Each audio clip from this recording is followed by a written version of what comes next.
So we're here again almost a year after our last video with the founder of the Soundstage network, Doug Schneider. And if you guys remember the video that we did a year ago, I was asking Doug, why does he go through the lengths that he does for Soundstage to measure loudspeakers at the National Research Council in their anechoic chamber? We've got a link to that video in case you missed it and are interested in watching it. And the reason that I wanted to do a little bit of a follow-up to that video today, 1 year later, is that on our Axiom channel, we did a video a week or two ago talking about, how to review the reviewer, if you will. Like, how do you know what reviewer to trust? How do you, with this myriad of YouTube reviewers and influencers, how do you know who to trust and not? And we got a lot of comments. A lot of them were, on the measurement side. And I know Doug had a post on his Facebook page recently saying, the importance of measurements. And as with many of these things, it's kind of there's a very clear divide in audio on beliefs in measurements and no, all that matters is the listening. So I wanted to ask Doug what your experience was, and the comments that you got, was that what you were expecting or out of the ordinary? Yeah, it's sort of what I was expecting, but also I think these days what's becoming really polarized are there are people all about the measurements or all about the listening, extremes. And with anything, I think the truth is somewhere in the middle. Right. And it varies to the person. And I'll give you a good example. As a designer, measurements, I would believe, are more important to you. Measurements help you get a product made, get you in the ballpark, design according to these parameters and that sort of thing. And ultimately for the listener, the consumer, they want to see good measurements of the products they buy. But ultimately, they have to listen to it and like it. Right. Irrespective of what the measurements say. Right. They might love a certain set of measurements, but if you don't love the product the way it sounds, then you don't like it. And so the truth is somewhere in the middle. The measurements and the listening are both important. One doesn't exist without the other. Right. What I found very interesting about the people, both in your comments and in our comments, that came right out and essentially said all that matters is the listening. Listening is proof of the pudding, and the measurements don't even need to enter into that. And the problem that I have with that is that, our ears are tied to our brains and our emotions and everything else, and we are very, very easily fooled. There can be a particular, piece of music that, holds some sentimental moment in your life that you could be listening to it on an AM radio and it's going to sound great because you remember how great that, the moment that you listened to that song the first time. And the problem is that with maybe not so much with electronic components, because for the most part, they're low distortion and sins of omission usually compared to loudspeakers, which frankly, no matter how good they are, have more faults than electronics. But a really badly designed loudspeaker can do some things magical on certain cuts, and we were talking about this yesterday. So they can fool you. So I agree with you 100% that there's a balance between those two things. Now, one thing we were talking about yesterday that you mentioned, which maybe you can just reiterate that point, was when should you look at the measurements as a reviewer? Should you see them before you listen to the speaker, or what's your opinion on that? This has become a recent, and not even as a reviewer, as a designer. Well, it's kind of different as a designer, you might see it, but I can address that too in kind of when you do listening tests, right? But as a reviewer, and I'm adamant about this, and there are some people out there, very few, who think it's just fine to base your listening impressions on what you see in the measurements. Here are the measurements. Oh, this is what I should be hearing. And then they miraculously go hear that. Right. You have to listen to it independent of the measurements and without knowledge. And I go as far to that as I'm in charge of the measurements for us when we go to NRC. If we're measuring a speaker that I'm going to review, I won't look at what comes out of the chart. So we'll get it all set up, that sort of thing. I do not want to see what comes out of the chart. Same with electronic components. Right. I do not want to see till after it's reviewed, all your thoughts are there, and then look at the measurements. Now, these people who think they have to look at the measurements first to know what to listen for, you don't. You shouldn't do it that way. But if you want to do it that way, the way to do it is just listen first without the measurements. Then look at the measurements. Now, if you want the measurements to guide the listening, now you can do that. Right. But even for a designer, and I don't know the way you do your blind test, but I've been to other companies where the designer might know what the measurements are for their own product, but the blind test gets set up such that they don't know which product is behind the test. And oftentimes, it might not be the product they think is behind the curtain at that time, just to, it might be, well, we threw another speaker in there altogether just to keep it very random to gather it. So, in my opinion, you want to listen without knowledge of the measurements. They'll bias you. Simple as that. What do you think? No, I agree with that. And, from a design standpoint, when we do a blind listening test, it's never whoever is designing the speaker, whether it's myself or Ian Calhoun that's doing it.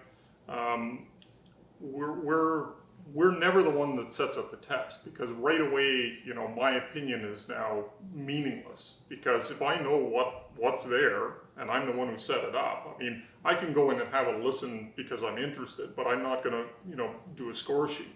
Usually what happens is that neither of us will set up the test. Somebody else will actually set it up. And will you do it maybe with a completely other speaker in there? Many really times we will.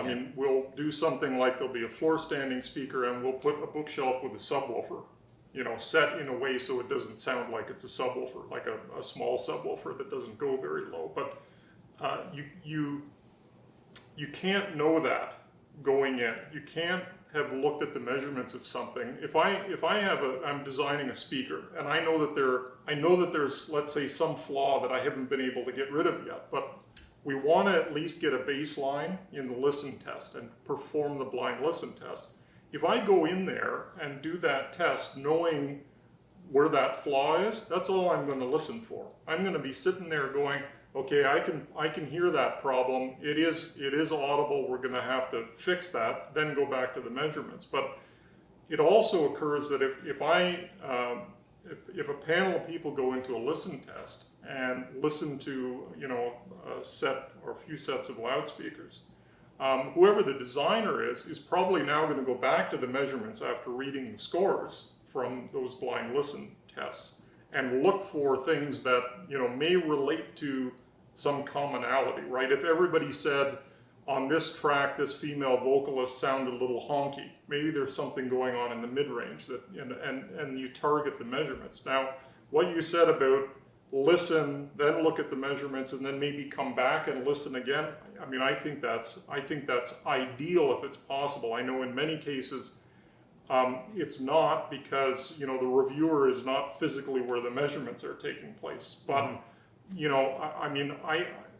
again, we know our brains will cloud our judgment very, very easily. If we see something in the measurements that we think may be an issue, we are likely going to subconsciously focus on listening for what we think that issue may turn up. So it's a very dangerous thing to either hang your hat solely on measurements or go to the measurements, say, hey, that's it, and your listening test is now totally biased based on that. Now, one thing I wanted to ask you about was, if we go back into the heyday of high fidelity and stereo review magazine back in the 50s, 60s, and 70s, what I always find interesting going back and looking at some of those older reviews and those old articles on products was 90% of everything that was in the content of that review was measurements. And then there'll be some small little blurb, maybe a paragraph after 6 paragraphs of detailed measurements. And I find it very interesting that things have swung the other way, right? Oh, that is completely subjective. It's either completely subjective or it's mainly subjective, with very little content on the measurement side. Yes, and I don't know exactly who was responsible or what happened, but I think there was a shift probably in the 90s to heavily subjective reviewing, where there was a good balance in a lot of those old magazines. You had the, well, maybe not entirely a great balance where they maybe weighed too heavily on the measurements and less on the subjective, but what happened is it completely flipped around well, the subjective is all that matters. Right. And the review, and then there are magazines that don't do any measurements, and it's all subjective, and it doesn't matter. And so, again, the extremes aren't, you don't want all measurements, you don't want all subjective. The balance is show everything. Yeah. And that's what we try to do as well, where here are the measurements, here is the subjective review. Take it all and go in with that. Right. And one of the things is, and people will, well, what happens if the reviewer disagrees with the measurements? Sometimes that happens. It's just one reviewer. Yeah, yeah, absolutely. In the context of one room, one system, so you've got a lot of things in play there that may not apply for somebody else listening to the product. And that notion is flawed too, I admit, but honestly, you have to have somebody use the product. It goes back to what I said at the beginning. Ultimately, somebody has to like the product. Right. Listen to it, look at it, whatever. And at least the reviewer can describe that experience, and then you can take that from it. Right.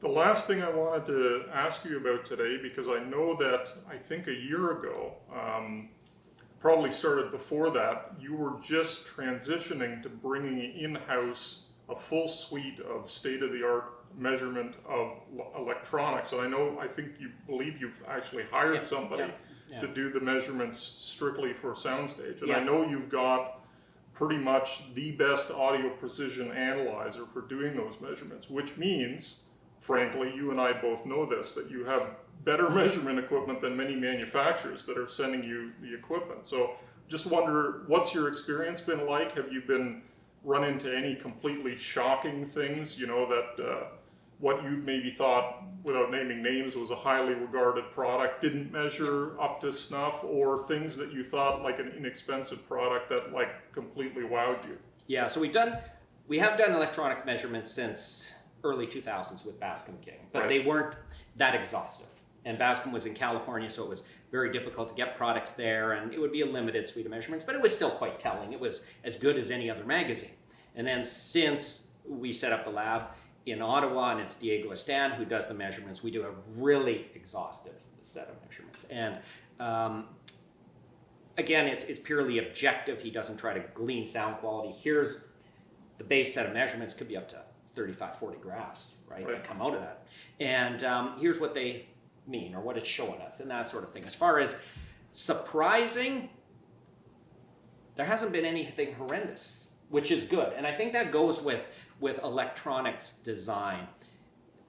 Loudspeakers, it's pretty, you can get away with designing a loudspeaker, with an extremely limited amount of knowledge. Right. Go to a catalog, order a couple drivers, build a box, don't even put a crossover in it. Yep. You've got a loudspeaker. Yeah, anybody can build a speaker and get sound out of it. Even if you do nothing other than you hook the two wires up to it, you can get sound out of it. Yeah. But an amplifier, it's not going to work for very long. No, that's a different animal. That's it. It might not even work at all unless you know what you're doing. Right. So everything, we've measured a lot, phono preamps, that sort of thing. We've measured a lot, and nothing's come out egregious, nothing horrible. Now, stuff has come out better, and we're really digging into more, and I find it unfortunate where people say, well, all amplifiers are the same. Not really. There are vast differences. Right. And when you start challenging the amplifier, I was down at one manufacturer who was it was fascinating. He brought up a couple amps, and he started putting really demanding loads on the amps. And he's like, watch what happens when we put this down to 1 ohm. Watch what happens to this amp. Watch, when we try to get this power. When you start challenging them, big differences do arise in their ability to perform. And then also some simply perform better than others. And one better, lower distortion. And we just measured the Bryston BR20. And what was really nice to see, and this has happened with a few companies, is all the measurements Bryston publishes, it matches. Nothing is out there. Whereas particularly with loudspeakers and sometimes electronics, you can have a wide variance. Yeah. Which means either the manufacturer isn't measuring properly, or they're lying, or who knows. Right. Yeah. It's also an interesting thing with loudspeakers that I think that in the world of loudspeakers, there's maybe a lot more, how shall I say, seasoning going on in terms of particular designs to have particular types of sounds than electronics, because it's actually quite hard to turn a power amplifier into an EQ, right? I mean, it's tough to do. You actually have to put circuitry into it to make it do that. Yeah. But yeah, things like load tolerance and, you know, unfortunately we tend in specifications to give steady state measurements, sine waves with at maximum power, and here's the clipping point and things like that, because frankly consumers really want to know how much power is this amp capable of. That's a very important number. Is it 300 watts, 500 watts a channel, into what load and whatnot. But it's funny that it's actually much more important to measure amplifiers under those abnormal conditions, particularly if you have a demanding loudspeaker, or measure them at really, really low levels. I've always found it very, very interesting in designing electronics is on a power amplifier, what's going on at, you know, 1/10 of a watt, 100th of a watt, and you say, well, who cares? You don't listen that quiet. Well, actually, yes, you do. Very many times in quiet moments in a piece of music, you're down in the weeds there, and the noise and distortion now can be a particularly high player in what you hear compared to when the speaker's blasting with 300 watts going through it. So. So it's very interesting, but I thank you, Doug, for joining us again. Well, I want to add in one more thing on the electronics measurements that a lot of people don't look at, and one thing Diego does a really good job at is preamp volume control accuracy. Right. And that surprised us on a couple products, that it was pretty inaccurate. Okay, you could be a dB or two off left to right channel, and that's a hugely noticeable difference. If somebody says, why is the center image always shifted a little? Well, it could be your room acoustics. It could also be your preamp. Right. Why does it change when I change the volume? But many of the new preamplifiers have digitally controlled analog volume, and they come within a 10th or 100th of a dB of accuracy left to right. But I think it's really important, actually. We found one integrated amp that it had a balance control always in the circuit and a volume control. Okay, so the balance control, and getting it to be perfectly matched, right, as the balance is changing, okay, it's also changing the discrepancy between the left and right channel and vice versa. So you have to tweak the balance every time you move the volume control. And actually perfectly centered was a little, you know, offset. Off, and depending where you have the volume, and that's actually an important thing on preamps. Well, and that's I mean, there's a perfect case in point for anybody who says, why should we measure a preamp or an amplifier that has you know distortion into 5 decimal places? There's a very good point right there. You know, is the volume control tracking any good? I mean, if you're spending, let's say, $2,000 or $3,000, $5,000 on a preamp, should the left-right level be equal everywhere that the volume control said? I would think so. But anyway, but it's not always. Very, very interesting. So thanks, Doug, for joining us. Love the input as usual, and thank you everyone for watching. I appreciate the comments, and keep them coming. Thanks. Thank you.